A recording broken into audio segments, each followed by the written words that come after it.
what does that mean? What is chirality? Oh, what is chirality? Yeah. So a lot of essential oils have constituents in them that are what we would call chiral. And Okay. so that basically means there's a right-handed version of that molecule and a left-handed version of them. Okay. So they're almost exactly identical, but if you take my hands for example, Right. they're mirror images of each other. Sure. But if I try and put one on top of the other, It it's doesn't obvious they're similar, but they're not exactly the same. Okay. So a chiral molecule is the same thing. Ah. So if you take limonene, for example, Sure. limonene is an important constituent of your citrus essential oils. But you would find your S-limonene in lemon in about 90%, and you just find a little bit of R-limonene in it. Oh. Whereas that would be opposite in a mint oil. And so we Oh, that's measure cool. that ratio. It's unique for each plant. We measure Right. it, we can compare, and make sure that it's actually coming from a natural source and that nothing's been added to it. Right. That's so cool. So limonene, citrus oils, carbone, you're going to find that in spearmint, Okay. but you'll find R-carbone in spearmint. You would find S-carbone in something like dill or caraway. Oh wow. Okay. So you can smell them. They actually smell different from each other. Do they? Okay. Even though they're almost exactly the same molecule. Oh wow. They do smell a little bit different. Yeah. And so the only thing different about them is their orientation. Okay. Right. And this is linalool. Linalool? So linalool, this is in lavender Yes. and most of your floral oils. Yes.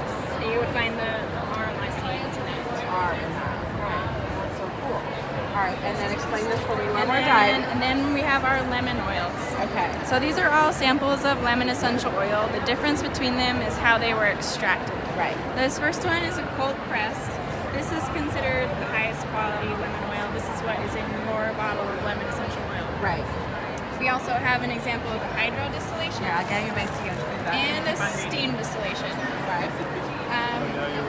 And so you can see that the color actually changes pretty drastically between them. And if you smell them, you'll see that that changes. Right. And then the mystery. And then we have our mystery oil. Right. You smell it and guess how that one was made. Okay. And that one to me smells like a hydro distillation. However, we actually created this one in the lab. In the lab. Just like. We mixed up a bunch of constituents like you saw over here. Okay. We mixed them together and created our own synthetic lemon. Leftovers.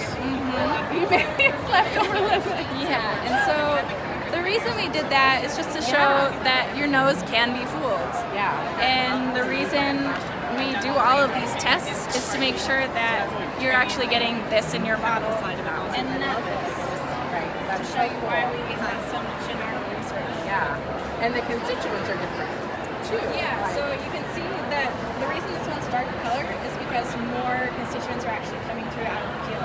They're too heavy to come over in the hydro and steam distillation. You can see, like some of them, yeah, they'll put a little bit of making it in the hydro, but the steam is just too heavy. It's not going to come water. across. Awesome. All right. Thank you so much, Ariel. Yeah, sure.